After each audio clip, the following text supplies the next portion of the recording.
Very good morning, students. Today we will study the topic towards civil disobedience movement. And in the last video, we have seen that why Gandhiji called off the non-cooperation movement, and the main reason behind this was that at Chori Chora in UP, many British police attacked on the peaceful procession by the which was going on by the satyagrahis, and in turn the satyagrahis also attacked and burned the police station at Chori Chora. So this violence, due to this violence, Gandhiji called off the non-cooperation movement. Now in today's topic we will study about now in today's topic we will study about the civil disobedience movement. In this topic, we will see about Swaraj Party, about the formation of Swaraj Party and the recession which affected the Indian market. Other than this, we will see about Simon Commission and Roundtable Conference. After that, we will see the ideas of Congress, about the ideas of Congress leaders, and then Salt March. These topics we will see in detail. So let's start. So as students, we have discussed that the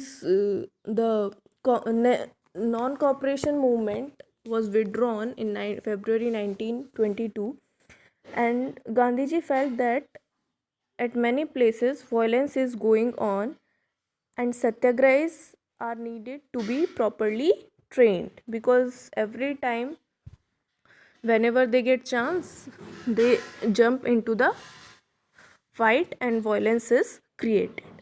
This training need was came into Gandhiji's mind, that the people should be properly trained firstly.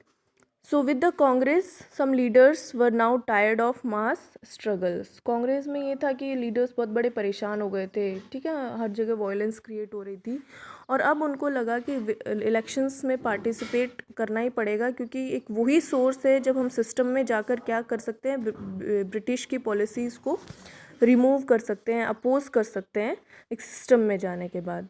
So when the elections were carried out by Government of India Act 1919, they felt these people तुम आपको main purpose इनका पता होना चाहिए कि ये elections जो थे क्यों पार्टिसिपेट करना चाहते थे कांग्रेस लीडर्स, ताकि वो सिस्टम में जाकर ब्रिटिश की पॉलिसीज़ वगैरह को क्या कर सके, अपोज कर सके, रिमूव कर सके. ठीक है, ब्रिटिशर्स को आर्ग्यू कर सके किसके लिए, फॉर रिफॉर्म्स, ताकि ताकि रिफॉर्म्स किए जाएं और इंडियन सोसाइटी में कुछ चेंजेस आएँ. और अगर ब्रिटिशर्स इनके लिए रेडी नहीं होते हैं तो वो डिमॉन्स्ट्रेशंस कर सके, धरने प्रदर्शन कर सके कि the policies and rules led by Britishers are not truly democratic. भाई कि इनकी जो सरकार है वो एक प्रॉपर ट्रूली डेमोक्रेटिक गवर्नमेंट नहीं है. और जो कुछ और लीडर्स थे जैसे CR Das and Motilal Nehru form the Swaraj party within the Congress to argue for a return to council politics. तो इन्होंने अच्छे से मतलब क्या किया कि स्वराज पार्टी इस्टेब्लिश की, और इन्होंने चाहा कि हम क्या करेंगे, काउंसिल में आकर और हमारे इंडिया की जो कंडीशन है उसको इम्प्रूव करेंगे. And some other leaders some or more leaders like Jawaharlal Nehru and Subhash Chandra Bose pressed more radical mass agitation. इनको बहुत ज़्यादा एक तरह से क्या कह सकते हैं हम, गुस्सा आया, और ये बिल्कुल एग्रेसिव थे कि हमें क्या अचीव करना है, फुल इंडिपेंडेंस हमें अचीव करना है. तो these were the we can say ideologies of the Congress leaders. Now there were two major factors which shaped the Indian politics. The one was the internal debate and the distressed situation or disturbance that was taking place in the country internally, and the second was second factor which shaped the Indian politics, that was the arrival of Simon Commission. Okay, so let's see the first thing, what was the impact of this. So during the 1926 and 1930 there was a period of economic depression worldwide. पूरे world की जो economy थी वो बहुत down चली जाती है, and we know that Indian market was agriculture based, और people. That time also the people were truly dependent on agriculture. तो अब जब वर्ल्ड वाइड डिप्रेशन आया तो एग्रीकल्चर गुड्स का जो प्राइस था फेल हो गया, एक्सपोर्ट्स पूरे डिक्लाइन हो गए, और पीजेंट्स जो थे उनको बहुत मुश्किल हो रही थी to sell their harvest and pay their revenue. These problems were there with the farmers. So now people realized, because at the countryside जो लोग गाँव में थे, रूरल एरियाज़ में, वो इतने ज़्यादा एजुकेटेड नहीं थे. दे वर फीलिंग वेरी, उनको ये सब लग रहा था कि ब्रिटिशर्स ही ये सब करवा रहे हैं, उनको फेयर प्राइजेस नहीं दे रहे हैं क्रॉप्स के लिए, रेवेन्यू चार्ज हो रहा है, इतनी दिक्कतें हो रही हैं. ठीक है, all this situation is due to the Britishers are imposing all these conditions on them. In rural areas people were thinking like that, so this factor also made people aggressive against the Britishers. The second that the arrival of Simon Commission. अब Simon commission जो था वो एक मतलब जो उसको head कर रहे थे sir John Simon, and that was, वो आया कैसे, क्योंकि ब्रिटेन में टॉरी गवर्नमेंट फॉर्म हुई थी, न्यू गवर्नमेंट, और उन्होंने क्या किया, साइमन कमीशन सेटअप किया जिसके हेड थे sir John Simon. And this commission was given responsibility to look into the functioning of constitutional system. तो कॉन्स्टिट्यूशनल सिस्टम को जो, क्योंकि इंडिया में लोग क्या चाहते थे, कांग्रेस लीडर्स, कि हम अपना कॉन्स्टिट्यूशन सेटअप करना चाहते हैं, तो इस कमीशन को रिस्पॉन्सिबिलिटी दी गई कि इंडिया में आप जाइए और आपको क्या करना है, उनके कॉन्स्टिट्यूशन की फंक्शनिंग को लुक ओवर करना है, और कुछ चेंजेस अगर हैं चाहते हैं, उन आपको बेटर लगते हैं उनके कॉन्स्टिट्यूशन के लिए, तो वो सजेशंस आपको उनको देने हैं. ठीक है, तो ये इसका रिस्पॉन्सिबिलिटी था साइमन कमीशन का. But when the Simon commission arrived in India in 1928, people greeted with the slogan go back Simon. लेकिन जब साइमन कमीशन यहाँ पर आता है तो लोगों ने गो बैक साइमन का स्लोगन से उनको वेलकम किया. अब ऐसा क्यों था, बिकॉज लोगों को ये लगता था कि हमारे इंडिया का जो कॉन्स्टिट्यूशन है वो हमारे इंडिया के लोग बेटर तरीके से डिज़ाइन कर पाएंगे.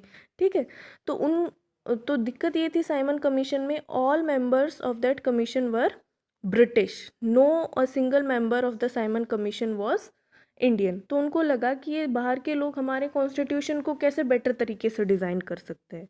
ठीक है, now all, so this was the reason that in such a way Simon Commission was greeted.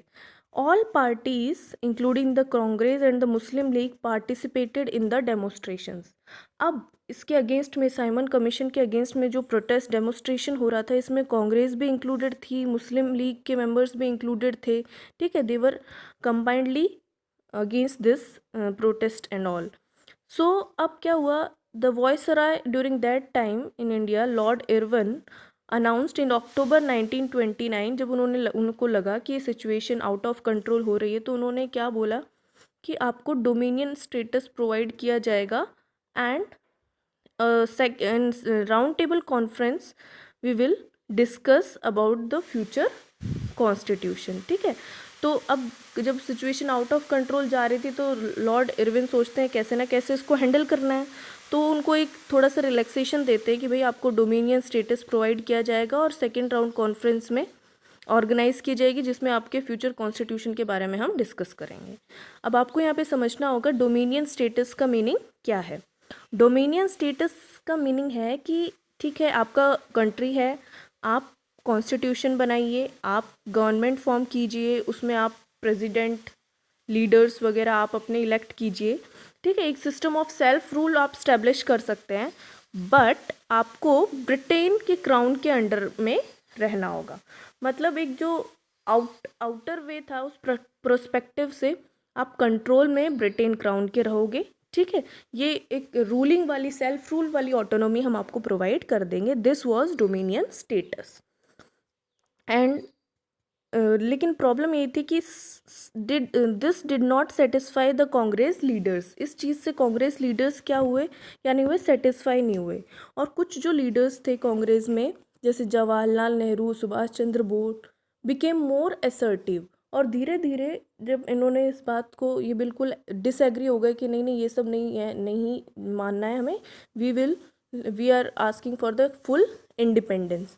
तो जब उनकी ऐसी बातें होने लगी तो many people supported these people the और we can say ideas of Jawaharlal Nehru and Subhash Chandra Bose. उसके बाद में जो लिबरल्स और जो मॉडरेट्स थे उनका जो इन्फ्लुएंस था धीरे धीरे कम होने लगा, क्योंकि ये लोग वो थे जो ब्रिटिश डोमिनियन को मानने के लिए तैयार थे। तो ऐसे कम लोग थे जो इनको सपोर्ट कर रहे थे, और इम्पोर्टेंस अब किसकी बढ़ गई, जो बिल्कुल फुल इंडिपेंडेंस के चाहते थे। मतलब जैसे जो जो जो कि ओपिनियन था जवाहरलाल नेहरू जी का और सुभाष चंद्र बोस का।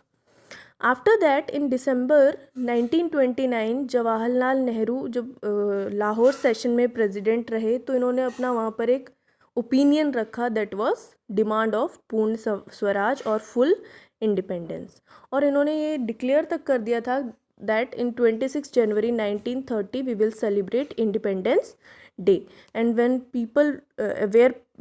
people were to take a pledge to struggle for complete independence।